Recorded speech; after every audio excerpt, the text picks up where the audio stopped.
5 सितंबर है और आज के दिन पूरे भारतवर्ष में शिक्षक दिवस के रूप में मनाया जाता है। और शिक्षक और छात्र के बीच का जो संबंध है, एक रिश्ता है, उसको पवित्र रिश्ता के रूप में भी दिखाया जाता है। सवाल यहाँ ये नहीं है, हमारा पूछना है आपसे सवाल कि जो आज से 50 साल पहले जिस टाइम सर्वपल्ली राधाकृष्णन जी थे, उस समय के शिक्षक, उनके रोल और अभी के शिक्षक और उनके रोल में क्या अंतर है? डायरेक्ट इस प्रश्न के उत्तर पर आने से पहले ये लाजमी होगा कि हम लोग कुछ इसकी पृष्ठभूमि में चलें कि आखिर में 5 सितंबर को शिक्षक दिवस के रूप में क्यों मनाया जाता है। वे तो भारत के उपराष्ट्रपति, राष्ट्रपति रहे। ये कौन सी परिस्थिति थी कि उन्हीं के जन्मदिन को शिक्षक दिवस के रूप में मनाया जा रहा है। वस्तुतः वो उन दिनों की बात है जब अंग्रेज अपने यहाँ शासन करते थे और चुनिंदा स्कूल कॉलेज थे पढ़ाई लिखाई की। साउथ इंडिया में पले बढ़े थे, वहीं सर्वपल्ली राधाकृष्णन। वस्तुतः उनका राधाकृष्णन नाम था, सर्वपल्ली उनके गांव का नाम है। अच्छा, वो नाम उनके जुड़ गया, गांव का नाम उनके नाम के साथ जुड़ गया। साउथ इंडिया में ये परंपरा है कि या तो पिता का नाम जुड़ता है या नहीं तो गांव का भी नाम, जैसे एच.डी. देवगौड़ा का है। हाँ। तो उनमें भी जुड़ा हुआ है हरदन हली जी ऐसे कर। तो उनकी शिक्षा दीक्षा वहीं से हुई। 1908 में वो एमए पास कर गए जी। 1911 में उनकी एमए की थीसिस पब्लिश हुई जिसने धूम मचा दिया। और अच्छा, ये उस टाइम तो अंग्रेजों का शासन था, तो ऐसा भी हुआ होगा ना कि उनको पढ़ाई करने में कई दिक्कतें आई होंगी। हाँ बिल्कुल, ये सारी चीजें भी बिल्कुल। उस समय जो देश की आर्थिक परिस्थिति जो थी अपने यहाँ बेहद खराब थी और वो अपने माता पिता की चौथी संतान थी। अच्छा, इसके उस परिस्थिति में भी उन्होंने एमए किया। उन्होंने एमए किया फिलोसफी में, दर्शन शास्त्र में उन्होंने एमए किया। एमए करने के बाद से उन्होंने अपनी थीसिस पब्लिश कराया और पब्लिश उनके कॉलेज ने ही किया। जिसकी धूम संपूर्ण पाश्चात्य जगत में मच गई, क्योंकि हिंदुस्तान का कोई आदमी पहली दफा उस विजडम पर चला गया था, उस बुद्धिमानी के उस स्तर को पार कर गया था जिसको अंग्रेज अपना विशेषाधिकार समझते थे। हाँ, मतलब पढ़ाई लिखाई का काम अंग्रेजों का ही था। उन्होंने प्रयास भी किया लंदन से स्कॉलरशिप लेने के लिए, लेकिन उनको सफलता नहीं मिली। छोटी मोटी उनकी नौकरी एक लग गई, जीविका चलाना उनका एक लक्ष्य भी था। जी बिल्कुल, जरूरत भी थी। परिवार बड़ा था। इसी क्रम में उसी कॉलेज के एक शिक्षक ने उनको उसी कॉलेज में शिक्षक के रूप में, तदर्थ शिक्षक के रूप में रख लिया। रख लिया। जिस स्कूल से, जिस कॉलेज से उन्होंने पढ़ाई किया, उसी कॉलेज में वो फिर शिक्षक बन के पढ़ाना शुरू कर दिया उन्होंने। क्योंकि वे काफी विलक्षण थे पढ़ने लिखने में, उनका प्रयास सब चलता रहा। लिखने पढ़ने का कार्यक्रम उनका लगातार जारी रहा। और उस क्रम में उन्होंने उन दिनों 2 ऐसी पुस्तकें प्रकाशित की जो बाद में पुस्तक के रूप में आई। वस्तुतः वो लेख के रूप में आई थी, जो किसी भारतीय का आलेख विदेशी जर्नल में संभवतः नहीं छपता था। उन दिनों उनका 2 लेख छपा, विदेश में छपा। इसके बाद से उनके नाम की चर्चा पूरे देश विदेश में होने लगी। जो पहला लेख उनका था वो भगवत गीता का नीति शास्त्र क्या है, और कांट एक विचारक हुए हैं पश्चिम में, वो भी नीति शास्त्र में बहुत एक कठोरतावादी माने जाते हैं। कि उनका ये मानना था कि अगर नियम कहता है कि हमको ये काम करना है तो हमको नियम को फॉलो करना है, उससे किसका हित होता है हित तो उसको हमको नहीं नहीं देखना है। करना बिल्कुल। तो एक तरह से उनको फॉर्मलिस्ट, ऐसे विचारकों को जी जी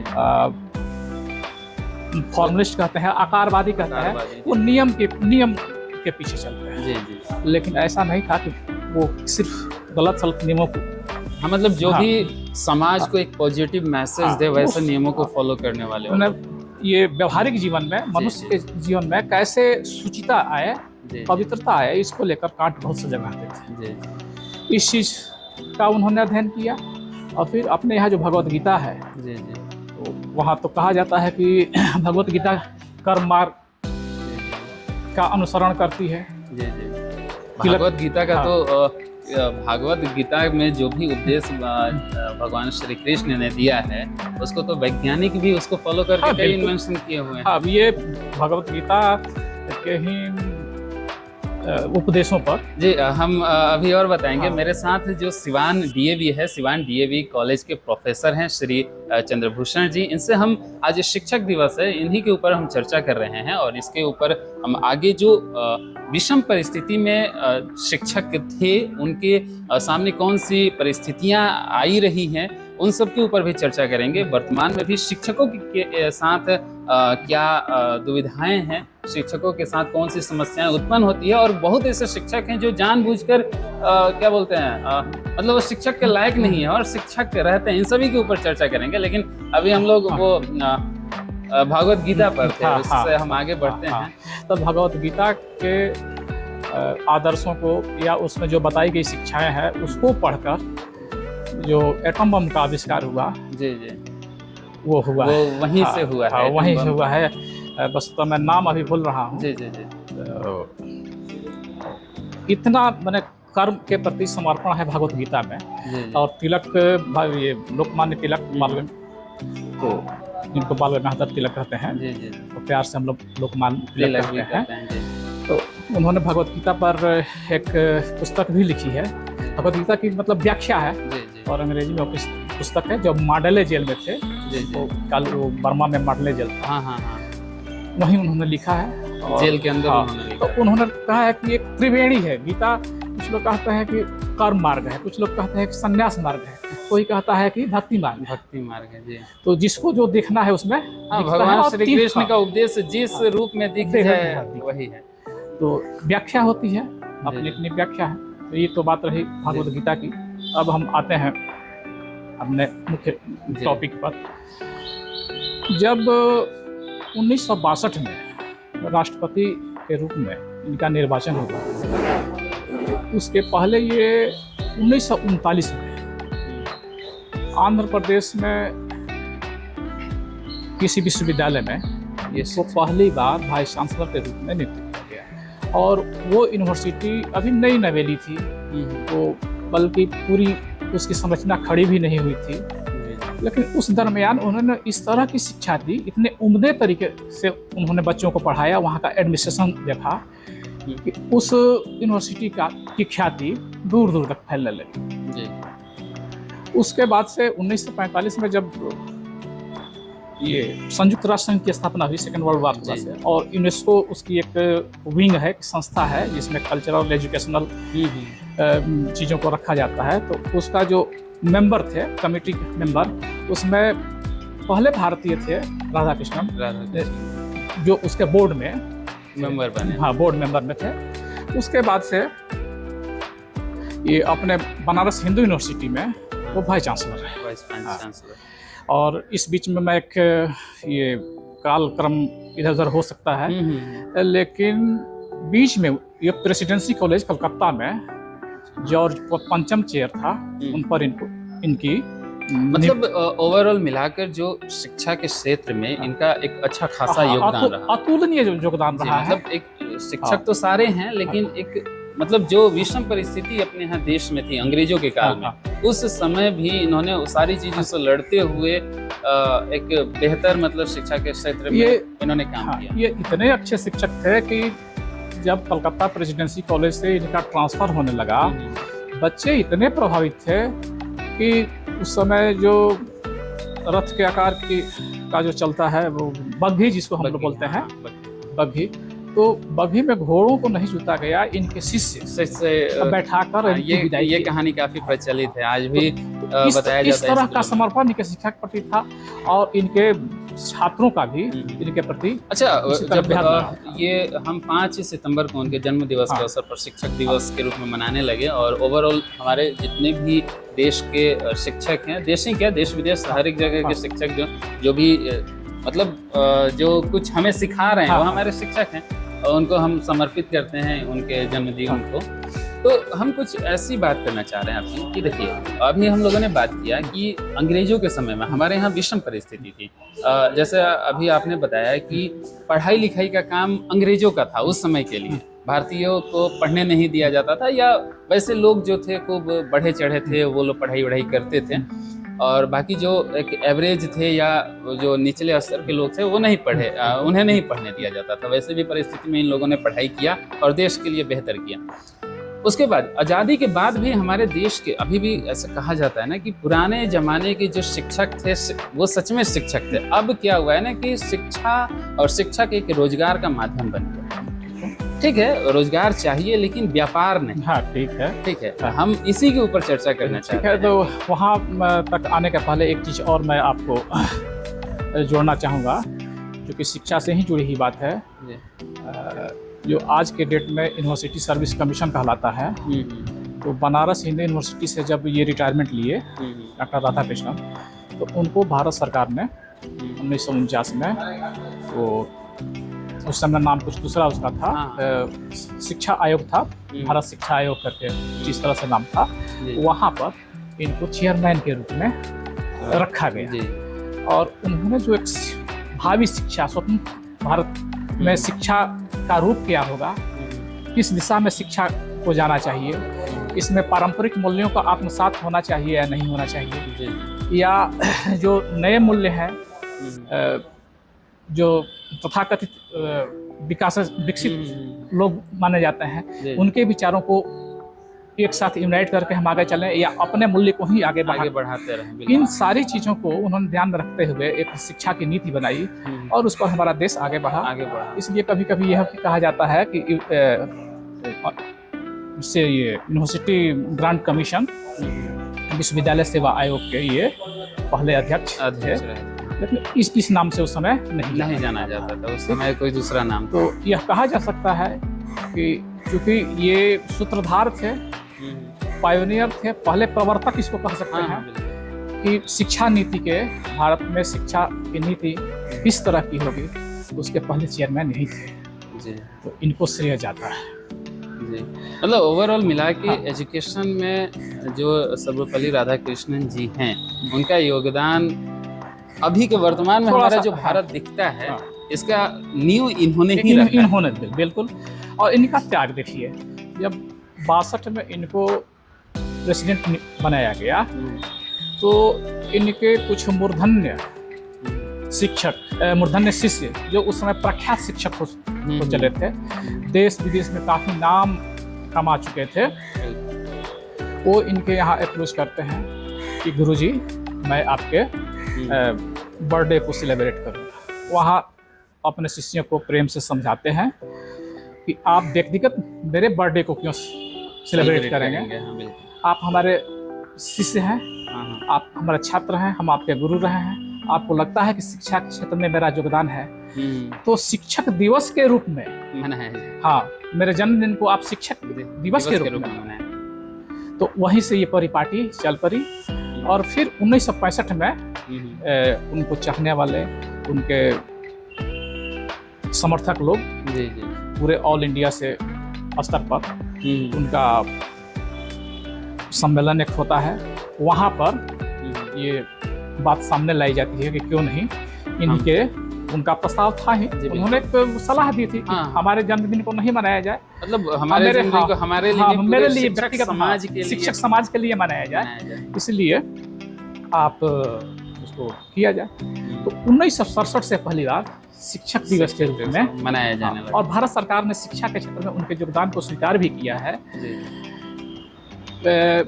एक पुरस्कार दिया जाता है राष्ट्रपति द्वारा, जो प्राइमरी, मिडिल और सेकेंडरी के शिक्षकों को उत्कृष्ट शिक्षा देने के लिए जो राष्ट्रपति हमें द्वारा राष्ट्रपति पुरस्कार मिलता है, जी। वो इन्हीं के द्वारा दिया, हाँ मतलब इन्हीं के द्वारा हाँ इन्हीं के ये मैं कार्यकाल में हाँ, इनके शुरू किया गया, जी। इनके सम्मान में शुरू किया, इनके इनके सम्मान में शुरू किया गया है। जो राष्ट्रपति पुरस्कार शिक्षकों को दिया जाता है, ये। इनके सम्मान में दिया जाता है। अच्छा, ये तो इनका सम्मान है, और हम आज जो भी भारत में जो भी एजुकेशन के क्षेत्र में हम आगे बढ़ रहे हैं, ये इसमें इनका काफ़ी योगदान है।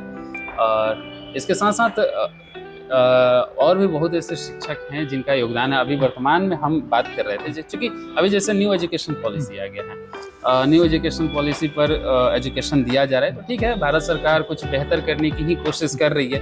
पहले जो पुराने समय में जो एजुकेशन पॉलिसी थी उसको बदला गया है, क्योंकि अब हम पुराने धारा पर नहीं थे, नए धारा पर आगे बढ़ना चाहते हैं। लेकिन एक शिक्षकों का जो मूल कर्तव्य होता है, जो हम अभी बार बार, अभी कुछ देर पहले मैं ही बता रहा था कि लोग कहते हैं, अभी हम गांव में लोग ऐसे बोलते हैं ना कि पुराने हमारे ज़माने में शिक्षक हुआ करते थे, ठीक है, तो एक काफ़ी मतलब अपने शिक्षकों को आदर्श मान के ये बात कहा करते थे। तो एक शिक्षक का मूल कर्तव्य क्या होना चाहिए? शिक्षक का मूल कर्तव्य पढ़ाना है और समर्पण के साथ पढ़ाना है।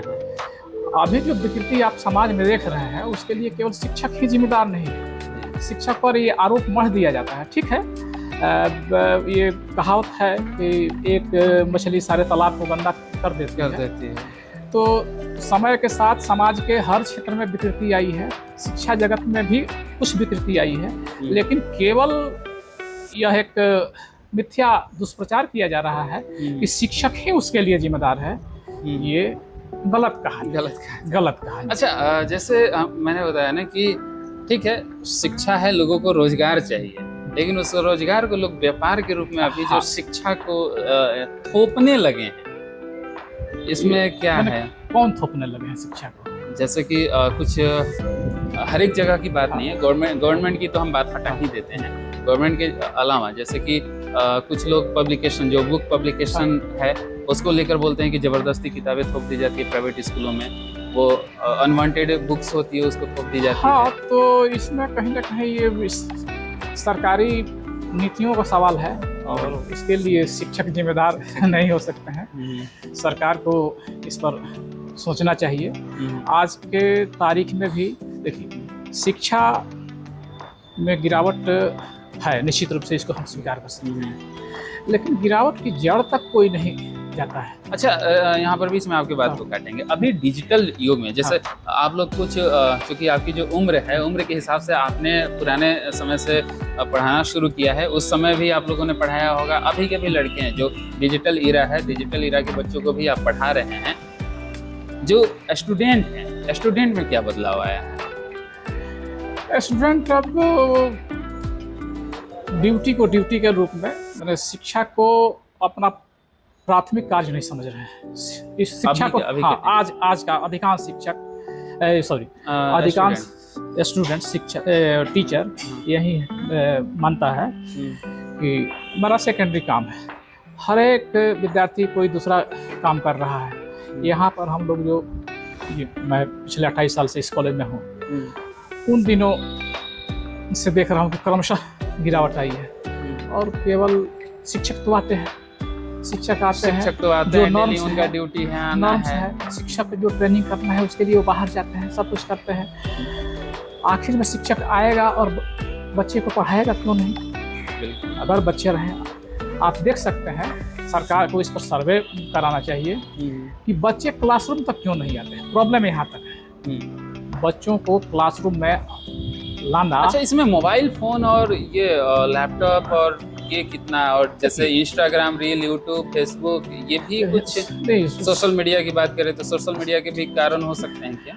हर युग की कुछ खूबियाँ और खामियाँ होती हैं, और किसी चीज़ को आप दोष नहीं दे सकते हैं। किसी नया आविष्कार को, नई चीज़ आई है, उसको आप किसी गिरावट के लिए जिम्मेदार नहीं मान सकते हैं। जैसे बीच में थोड़ा सा हम बात को यहाँ पर रोकते हैं। जैसे मेरे पिताजी ऐसा कहा करते हैं कि वो लोग पत्रिका पढ़ा करते थे पढ़ाई के टाइम, तो मेरे दादाजी पिताजी को डांटते थे कि पढ़ाई नहीं कर रहा है, पत्रिका पढ़ रहा है।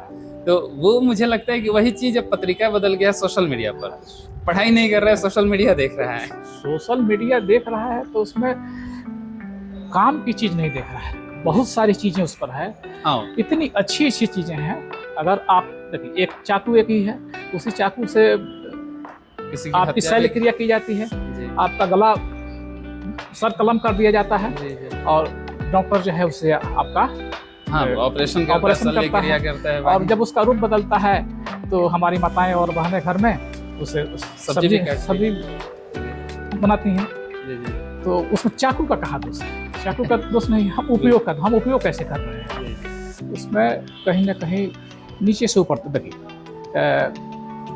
24 घंटे में विद्यार्थी कितना देर शिक्षक के साथ रहता है? 4 घंटे से 6 घंटे। बिल्कुल। बाकी सब समय तो वो ये माना जाएगा कि अपने माता पिता के माता साथ। पिता अभिभावक की देख रेख में रहता है, या उनकी अनुमति से कहीं बाहर जा रहा है। बिल्कुल, बिल्कुल। तो कहीं ना कहीं माता पिता इसके लिए दोस्ती हैं। हाँ जिम्मेवार। अच्छा, जो भी हमारे पेरेंट्स हाँ। है, गार्जियन है, उनके लिए क्या एक मैसेज रहेगा कि कुछ हमारे बच्चे, चूंकि देखिए जो मेरा मानना है, अभी हम सिवान छपरा गोपालगंज की हम बात कर रहे हैं। सिवान छपरा गोपालगंज में डिग्री कॉलेजेस हैं, इंटर कॉलेजेस हैं, लेकिन वहाँ पर स्टूडेंट नहीं है।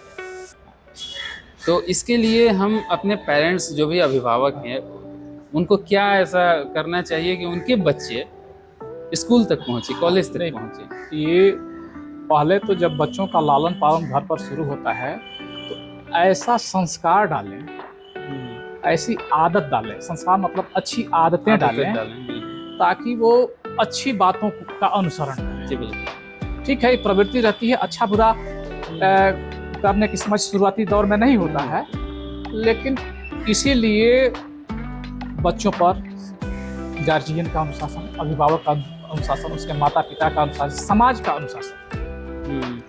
तो आज के युग में माता पिता भी थोड़ा सा ढीला पड़ने लगे। ढीला हो गए हैं, समाज बिल्कुल ढीला पड़ रहा है। समाज को कुछ लेना देना नहीं, कोई कुछ पहले ऐसी बात नहीं थी, अगर गलत हो रहा था रोड पर कहीं तो समाज के लोग डांटते थे, उसमें हस्तक्षेप करते थे। तो वो नीचे से ये गिरावट जो आई है, नीचे से आई है, परिवार के स्तर से, फिर समाज के स्तर से, और तब आकर ये शिक्षा के और उसके लिए शिक्षक को हम कहीं रूप से देखिए, शिक्षक को तो हम कोई इसमें सरकार की नीति कहीं ना कहीं जिम्मेदार है। अब जैसे मेरा मानना है कि एक शिक्षक पहले मान लीजिए कि ग्रेजुएशन करते हैं या मास्टर की डिग्री करते हैं, उसके बाद बीएड करते हैं या एमएड करते हैं, उसके बाद से जो भी उनके जो भी एलिजिबिलिटी टेस्ट होती है उसको पास करते हैं, फिर वो उस स्टेट के एग्जाम्स को पास करते हैं, उस जैसे मान लीजिए टीचर भर्ती परीक्षा, उसको मतलब कितना प्रोसेस से वो गुजरते हैं, तब वो आते हैं, फिर उनकी ट्रेनिंग कराई जाती है। तो इसमें तो शिक्षक को हम भी दोषी नहीं मान रहे हैं, क्योंकि जो भी गवर्नमेंट टीचर हैं, प्राइवेट में भी बहुत ऐसे टीचर हैं, गवर्नमेंट में भी बहुत ऐसे टीचर हैं, गवर्नमेंट स्कूल में, डिग्री कॉलेजेस में, जो कि वो एक इतना ना फिल्टर होके आते हैं कि उनमें तो कहीं कोई दो राय ही नहीं है। ऐसे तो है नहीं कि किसी को उठा के बैठा दिया। लेकिन मेरा मेन सवाल सर, अभी तक हम वहीं पर अटके हुए हैं। मेरा मुख्य वही सवाल है कि अभी हमने बात किया कि एक गवर्नमेंट टीचर कितना फिल्टर होके आता है, और वो किसी भी डिग्री कॉलेज में या इंटर कॉलेज में या जो भी प्राइमरी या मिडिल स्कूल में वो आता है। लेकिन हालांकि हम जो भी प्राइवेट टीचर हैं, चाहे कोचिंग इंस्टीट्यूट है, हम उनको खराब नहीं करें, उसमें भी काफ़ी अच्छे अच्छे शिक्षक भरे पड़े हैं, बहुत ऐसे शिक्षक हैं जो कि अच्छे शिक्षक हैं। लेकिन आखिर बच्चे कोचिंग करें कोई बात नहीं है, लेकिन बच्चे आखिर उनके ऊपर क्यों सबसे ज़्यादा डिपेंडेंट हो जाते हैं? वो बच्चे स्कूल क्यों नहीं आना चाहते हैं? यहाँ पर अभी भी परिस्थिति ऐसा है, पढ़ाई करता है सब, बच्चा भी जाता है सब, लेकिन वो स्कूल ना जाके किसी कोचिंग में चले जाते हैं। और इसके लिए क्या करना चाहिए? ये तो हमारा क्या बोलते हैं, दिक्कत हो गया।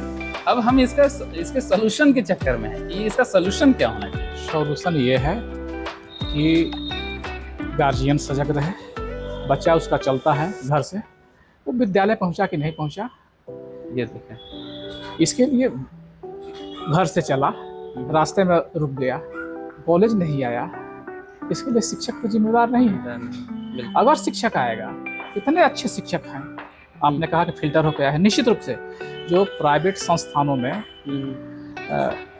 जो लोग पढ़ा रहे हैं, ठीक है, कुछ लोग उसमें काफी अच्छे 5-10% काफी अच्छे हैं। हाँ, वो भी तो बहुत ऐसे हैं हाँ। जिन्होंने तो डिग्रियां लिया हुआ है। उनका एडमिनिस्ट्रेशन सख्त है, इसके चलते वहाँ आना जाना है। एक बात और मैं कहूँगा कि वहाँ गार्जियन को और शिक्षक को यह भी लगता है कि हम मोटी फी दे रहे हैं, इसलिए हमको यहाँ जाना चाहिए। चाहिए, वहाँ व्यवस्था यहाँ बढ़िया है। हमारे बाप दादा जो 10 रुपये प्रति माह में पढ़ रहे थे, आज भी सरकारी संस्थानों में उसी 10 रुपया में पढ़ रहे पढ़ हैं। रहे हैं। बिल्कुल। तो ये भी कहीं ना कहीं हाँ, एक मन पीड़ा यह भी हो सकती है कि भाई हमको लगता क्या है, चलिए हम तो परीक्षा पास कर गए। बीच के फेज में बिगड़ा हुआ था, धीरे धीरे सरकार अच्छा वर्तमान में सुधार की ओर आ रही है। अच्छा वर्तमान में शिक्षकों को कोई ऐसा चीज हो जो दिक्कतों का सामना करना पड़ता हो अभी, और शिक्षकों के लिए मतलब कोई जैसे अगर नीति लाना हो, शिक्षकों के बेहतर और उज्जवल उनके भविष्य के लिए कोई नीति लाना हो, तो क्या हो सकता है कि शिक्षक और बेहतर करें शिक्षा के क्षेत्र? शिक्षक की पूंजी छात्र है। जितने बढ़िया छात्र आएंगे नीचे से ऊपर क्रमशः फिल्टर होकर, शिक्षक अपने को और परिमार्जित करेंगे। क्योंकि बच्चे ही इतना कमजोर आ रहे हैं कि शिक्षकों का मनोबल टूट जा रहा है। जो शिक्षक पढ़ लिख कर आए हुए हैं, जो अपनी तैयारी के दिनों में आए, वो भी क्रमशः भूलते जा रहे हैं।